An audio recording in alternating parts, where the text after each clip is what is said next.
அறிவு ஞானமும் கல்வியும் நயந்த காலையும் தானமும் தர்மமும் சான் செய்வாராயன் வானவர் வீடு வழித்திருந்தார். மனுஷனா பிறக்கிறதே அங்கமுத்து. எத்தனையோ பிறந்து இழைச்சிட்டேங்கிறார். அப்ப நம்ம அரிதான மனித பிறவி கிடைத்திருக்கின்றது. அந்த மனித பிறவிலே பார்க்கறதுக்கு கொஞ்சம் அழகா பிறக்கிறது ரொம்ப பெரிய விஷயம்.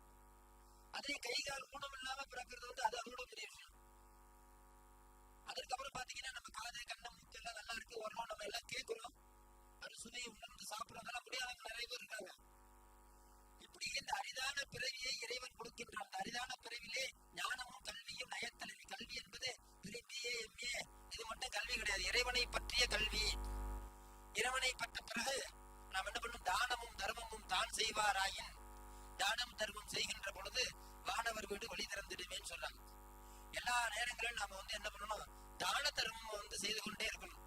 அதனால கோயிலுக்கு வந்தோன்னு நாம என்ன பண்ணணும்னா நம்ம அமைதியா, ஏன்னா ஒரு அற்புதமான ஒரு நூலை நமக்கெல்லாம் கொடுத்திருக்கின்றார். திருவாசகத்திற்கு உருகாதார் ஒரு வாசகத்திற்கும் உருகார் என்று சொல்கின்றார். ஒரு உருக்கமான ஒரு விஷயம்தான் இந்த திருவாசகம். அதனால நம்ம முதல்ல எந்த ஒரு செயல் செய்தாலும் முதல்ல நம்ம ஆரம்பிப்போது யாரை வணங்குறோம்? விநாயகரை வணங்குறோம். அதனால எல்லாரும் விநாயகர் பெருமானை மன உருகி வணங்குங்கள். முன்னாடி விநாயகர் மஞ்சள் நாளை விநாயகர் பிடிச்சி வச்சிருக்கோம். வந்தோடனே ஒரு விநாயகர் பூஜை பண்ணிட்டு அதனால எல்லாரும் விநாயகர் பெருமானை மன உருகி தியானம் பண்ணி கும்பிடுங்க. பாலும் தெளிதேனும் எல்லாம் சொல்லுங்க. பாலும் தெளிதேனும் பாகும் பருப்பும் இவை நாளும் கலந்துனக்கு நான் தருவேன் கோலம் செய்துங்க கரிமுகத்து தூமணியே நீ எனக்கு சங்க தமிழ் மூன்றும் தா அருகிவோம். இந்த பாட்டு எழுதுன யாருன்னு தெரியுங்களா? ஔவையார் எழுதுனாங்க. இதெல்லாம் தெரிஞ்சுக்கணும், பெருசாக ஒன்றும் தெரிஞ்சுக்கணும். அப்பப்போ அதாவது கொஞ்சம் கொஞ்சமாக 4 வரி படித்தா கூட ஒரு சில திருவாசகம் கடன்னு படிச்சுட்டு போவாங்க. அப்படிலாம் கடன்னு படிச்சுட்டு போகணும்லாம் கிடையாது. ஏன்னா திருவாசகத்தை நீங்கள் படிச்சிங்கன்னா திருவாசகம் உங்களுக்கு கேட்டதெல்லாம் தரும்.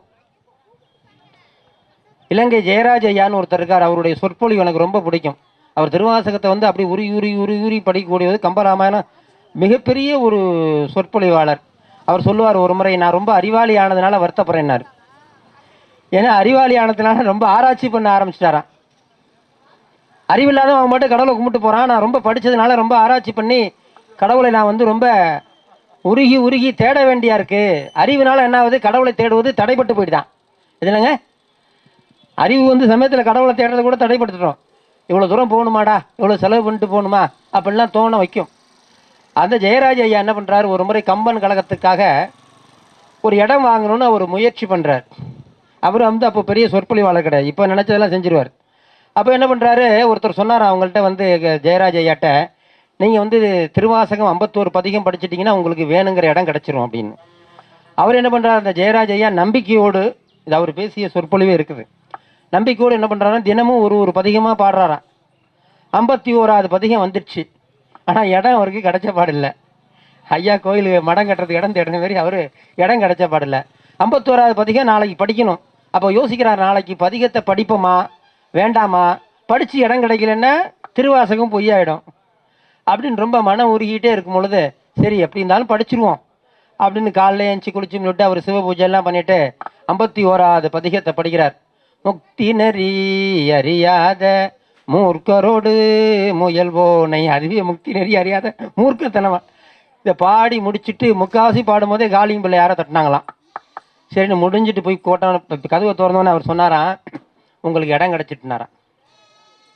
இதுதான் சுருங்க பேசுறதுங்கிறது. யார்கிட்ட ஃபோன் அடித்தாலும் நீங்கள் நல்லா இருக்கீங்க சாப்பிட்டீங்க அதெல்லாம் அப்புறம் கேட்டுக்க, எதுக்காக கேட்டோமோ அதை முதல்ல சொல்லி முடிச்சிடணும். அவர் நேதாஜி அப்படி தான் பண்ணுவார். சாமி இந்த வேலை அப்படின்னு, இந்த வேலை முடிஞ்சிட்டுருவார். எடுத்தோன்னே இதை சொல்லுவார். கண்டேன் சீதைன்னு சொன்னாராம் ஆஞ்சநேயர். அதனால சொல்லின் செல்வன் யாருன்னா ஆஞ்சநேயர் தான்.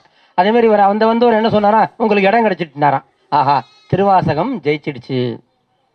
அடியன் திருவாசகம் 51 மாநாடு நடத்திடணும் அப்படின்னு ஒரு முடிவு பண்ணி அதுக்கான ஒரு பிரயாணத்தை தொடங்கும் போது 2 மாநாட்டில் என்னெல்லாம் சேர்ந்து கசக்கி புழிஞ்சிட்டாங்க. 2வது மாநாடு திருவாசகத்தை நடந்தது, திருவாரூரில் நடந்தது. அப்பயே முடிவு பண்ண 3 மாநாடாவது நடத்திட்டு விட்டுன்னு. என்ன பண்ண? 3 மாநாடு அது திருவாசகம். ஐயா வாங்க திருவாசகம் மாநாடு ஒரு 3 மாநாடாவது நடத்திட்டு அத்தோடு முடிச்சிருவோம். நம்மளால் அதெல்லாம் முடியாது, நம்மள்ட்ட சக்தி இல்லை. எப்போ பார்த்தாலும் ராஜலிங்கம் சார்ட்டையும் ஒருத்தட்டையா போய் நிற்க வேண்டியா இருக்குது, சரிப்பட்டு வராது அப்படின்னு ஒரு முடிவு பண்ணும் பொழுது 3வது மாநாட்டிற்காக தான் சங்கரேந்திர சரஸ்வதி சுவாமிகளை சந்திக்க ஒரு வாய்ப்பு. இதுமாரி மேலூரில் ஒரு சுவாமி இருக்காரு, அவரை போய் பார்த்தீங்கன்னா ரொம்ப உதவி செய்வாங்கன்னு கனகலட்சுமி அம்மா மாரி ஒரு அம்மா சொல்கிறாங்க. அந்த அம்மா சொல்கிறப்ப அவங்க ரொம்ப பரம ஏழையான ஒரு அம்மா சொல்கிறாங்க, அவங்களுக்கு சாமியை போய் பார்த்தா உதவி செய்வாங்கன்னு. எனக்கு சாமியும் தெரியாதுங்க, மேலூரும் தெரியாது. நான் வாரம் வாங்கன்னு கூப்பிட்டு போகிறாங்க. 8 மணிக்கு வந்து இரவு ஐயாவோட வீட்டில் சந்திக்கிறோம். எத்தனை மணிக்கு சந்திக்கிறோம்? சில வரலாறுகளை நம்ம வந்து மறக்கிறதுனாலே துன்பப்படுறோம். எதையுமே மறந்துடக்கூடாது வாழ்க்கையில். 8 மணிக்கு போனோன்னா அவங்க சாமி உட்காந்துருக்காங்க. வாங்க வாங்க உட்காருங்க, என்ன விஷயம் என்ன? இதேமாரி திருவாசக மாநாடு 3வது மாநாடு நடத்துகிறோம், நீங்கள் வந்து தொடங்கி வைக்கணும், வரணும், தாராளமாக வந்துடலாம். அப்போ உங்களுடைய கோரிக்கை என்ன? எப்படி பேசிகிட்டு இருக்கும்போது நான் சொன்ன திருவாசகத்தில் 51 பதிகம் இருக்குது, 51 திருவாசக மாநாடு நடத்தணும். ஐயா சொன்னார் 51 திருவாசக மாநாடு தாராளமாக நடத்திடுவோம். 50வது மாநாடு மேலூரில் நடத்திடுவோம். 51வது மாநாடு டெல்லியிலே தமிழ் சங்கத்தில் நடத்துவோம். அது மட்டும் அல்லாது மோடிஜி ஐயாவே வர வச்சு நடத்திடுவோன்ட்டார். அப்போ இதை சொல்ல வைத்தது யார் என்றால், ஐயா அதுக்கு முந்தைய எனக்கு நல்லா தெரியவே தெரியாதுங்க. இதை சொல்ல வைத்ததே இந்த திருவாசகம்தான். திருவாசகத்தை நினைத்து நீங்கள் எது படித்தாலும் அது கிடைக்கும். ஒருத்தர் ஒரு நண்பர் வந்தார், என்கிட்ட கொஞ்சம் பணம் இருக்குது சாமி, அந்த பணத்து உள்ள வீடு வாங்கணும். எப்படிங்க? அவர்கிட்ட உள்ள பணத்து உள்ள வீடு வாங்கணும். அதெல்லாம் முடியாத விஷயந்தான். இருந்தாலும் நான் சொன்னேன், ரைட்டு, உங்கள் பணத்துள்ள வீடு வாங்கிடலாம். ஆனால் எது யார் சொன்னாலும் முடியாதுன்னு சொல்ல மாட்டேன். அந்த விஷயம் எனக்கு ஆகாது. மலைக்கோட்டையை வாங்கலான்னா வாங்கலாம். தம்பி சொன்னார் மலைக்கோட்டையை வாங்கணும், வாங்கிரு. பாதி யாராரும் வாங்கிட்டாங்க, நீ கொஞ்சம் வாங்கு. முயற்சி பண்ணணும். என்ன பண்ணுங்க? திருவள்ளுவர் என்ன சொல்றார்? வள்ளுவ பெருந்தகை தெய்வத்தால் ஆகாது எனும் முயற்சிதன் மெய் வருத்த கூலி தரும். இந்த மெய் வருத்த கூலி தான் இந்த 6வது திருவாசக மாநாட்டிற்கு உங்களை என்னையும் சேர்த்து இழுத்துட்டு வந்திருக்கு. இப்போ நாம் என்ன பண்ணணும்? மெய் வருந்தணும். என்ன சொல்ற? காதலாகி கசிந்து கண்ணீர் மழகி ஓதுவார் தமை நன்னறி குய்ப்பது வேதம் நான் இன்மை பொருளாவது நாதன் நாமம் நமச்சிவாயவே. அவனுடைய குழந்தை தானே நாமெல்லாம். என்ன சொல்கிறோம்? நாம் இந்து மதத்தில் மட்டும்தான் கடவுளை என்ன பண்ணுறோம்? அம்மாவும் அப்பாவுமா பார்க்குறோம். அம்மையே அப்பா ஒப்பிலாமணியே அன்பினில் விளைந்த ஆரமுதே பொய்மையே பெருக்கி பொழுதினை சுருக்கும். நம்ம பொழுதெல்லாம் சுருக்கிட்டே இருக்கோம். அதனால் இறைவன் என்ன பண்ணுவான்? நாம் வந்து கேட்டதெல்லாம் கிடப்போம். அவர்கிட்ட நான் சொன்னேன், ஓகே உங்களுடைய பணத்துக்கே வீடு வாங்கிடலாம் போங்கன்ட்டு. அப்புறம் அவரை கூப்பிட்டேன், நீங்கள் டெய்லி திருவாசகம் படிச்சுக்கிட்டே இருங்க, 51 பதிகம் முடியறதுக்குள்ளே உங்களுக்கு வீடு வாங்கி தந்துடுறேன். கடைசியில் அவர் கேட்ட பணத்துக்கு, அவர் வச்சிருந்த பணத்துக்கு கடன் வாங்காதபடியே அந்த வீடு அமைந்தது. நீங்கள் எது வேணாலும் கடவுள்கிட்ட வேண்டலாம். ஒரு சிலர் சொல்லுவாங்க கடவுள்கிட்ட எதுவும் வேண்டாதுன்னு. வேண்டலைன்னா இவன் மனுஷன் கிடையாது. வேண்டலைன்னா மனிதனாக இருந்தால் எதாவது வேண்டிதான் ஆகணும். மகான்னா வேண்ட வேண்டியதில்லை, ஞானினா வேண்ட வேண்டியதில்லை. இப்போ மனிதன் ஏதாவது ஒன்று வேண்டணும். அவர் வள்ளலார் சொன்னார், அப்பா நான் வேண்டுதல் கேட்டு அருள் புரிதல் வேண்டும், 6 உயிர்க்கெல்லாம் நான் அன்பு செய்ய வேண்டும். வள்ளலாற்ற ஒரு பெரிய ஒரு விஷயம் என்னென்னா, வள்ளலார் வந்து முழுவதுமாகவே திருவாசகத்தை கரைச்சி குடித்தவர். அவர் வந்து திருவாசகத்தை முழுமையாக படித்தது இப்போ எப்படி படிச்சிருக்காரு, எப்படி அதை உள்வாங்கியிருக்கிறாருன்னு நீங்கள் அருள்பா பாடி பார்த்தீங்கன்னா அதில் தெரியும். அருள்பாவுக்கும் திருவாசகம் நிறைய வித்தியாசம் கிடையாது. அது 6000 பாடல், இதே அறநூத்தி சொச்ச பாட்டு, அவ்வளோதான். 6000 பாட்டு எழுதுவதற்கு இந்த அறநூத்தி சொச்ச பாட்டு தான் வந்து காரணமாக இருக்கின்றது. ஒரு பாட்டு கூட ஒரு பாடல் கூட உண்டு, முன்னம் அவனது ஊரை கேட்டேன் அப்படின்னு ஒரு அருமையான ஒரு பாட்டு உண்டு. அந்த பாட்டில் கூட பார்த்தீங்கன்னா, இறைவன் மேலே ஒரு பித்தாகி விட்டால் நாம் நினைக்கிறது எல்லாமே நடக்க ஆரம்பிச்சிடும். அதனால என்ன பண்ணுறார் வள்ளல் பெருமான்? என்ன வேண்டார்? 6 இருக்கலாம் நான் அன்பு செய்தல் வேண்டும், எப்பாரும் எப்பதமும் எங்கேனும் யான் சென்று எந்தனின் திருப்புகளை ஏம்பிடல் வேண்டும், தப்பேது நான் செய்தால் நீ பொறுத்தல் வேண்டும், தலைவான் என்னை பிரியாத நிலைமையும் வேண்டும். நம்ம என்ன பண்ணுறோம்? சாதாரண உறவுகளை விட்டு பிரியக்கூடாதுன்னு இறைவன்ட்ட வேண்டுறோம். இந்த உறவெல்லாம் வந்து ஒரு பிரியக்கூடிய ஒரு உறவு தான், அது பிரியாத ஒரு உறவு கிடையாது.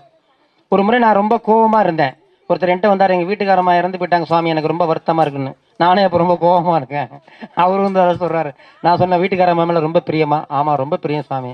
எத்தனை வயசில் உனக்கு கல்யாணம் ஆச்சு? 25 வயசில் கல்யாணம் ஆச்சு. அதுக்கு வந்து வீட்டுக்காரம்மா பார்த்தியா? பார்க்கல. இப்போ எத்தனை வருஷம் கூட இருந்தாங்க? 20 வருஷம் இருந்தாங்க. Right, okay. 20 வருஷம் இருந்தது பத்தாதா? அவங்க கொடுத்த தொல்லையெல்லாம் பத்தாதா? இன்னும் உனக்கு தொல்லை வேணுமா? இல்லை எனக்கு ரொம்ப வருத்தமாக இருக்குது. ரொம்ப வருத்தமாக தான் நீனும் போய் சேரு. ஏன்னா நான் ரொம்ப கோபமாக இருக்கேன். அப்போ நாம் என்ன பண்ணுறோம், இந்த உறவுகள் எல்லாமே நம்மை விட்டு ஒரு நாள் போகக்கூடியது என்பதை உணர வேண்டும். ஒருத்தர் ஒரு கவிதை மாரி ஒரு ஒரு கருத்து எழுந்தார், யாரையும் செத்துப்போன்னு சொல்லி நீ சொல்லிடாத, சாபம் விடாதேன்னு. ஏன்னா செத்து போயிட்டு அவன் துன்பப்பட மாட்டானா, நல்லா வாழட்டுன்னு வாழ்த்து. வாழ்ந்தாதான் கஷ்டம் ஜாஸ்தி. இல்லைன்னு சொல்கிறது ஈஸியாக சொல்லிடலாம். கடவுள் இல்லைன்னு சொல்கிறான், அவன் ஈஸியாக சொல்லிட்டு போயிடுவான், கடவுள் இல்லை, கடவுளை காமி அப்படின்னு சொல்லிட்டு போயிடுவான். ஆனால் இருக்குன்னு சொல்கிறவனுக்கு தான் அதை வந்து அவன் என்ன பண்ணணும், காட்சி நிரூபிக்கணும். அப்போ நிரூபிக்கிறது தானே கஷ்டம். இல்லைன்னு சொல்கிறது எல்லாமே இல்லை இல்லைன்னு சொல்லிட்டு போயிடலாம். இருக்குன்னு சொல்லும்போது அதை நாம் வந்து நிரூபிக்கணும். அதனால் வந்து இப்போ ஐயா வந்திருக்காங்க, திருநாவுக்கரசு ஐயா.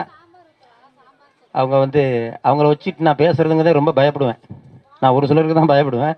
ஏன்னா ஐயா வந்து அந்தமாரி ஒரு அற்புதமான கல்வி மேலாளராக இருந்தவங்க.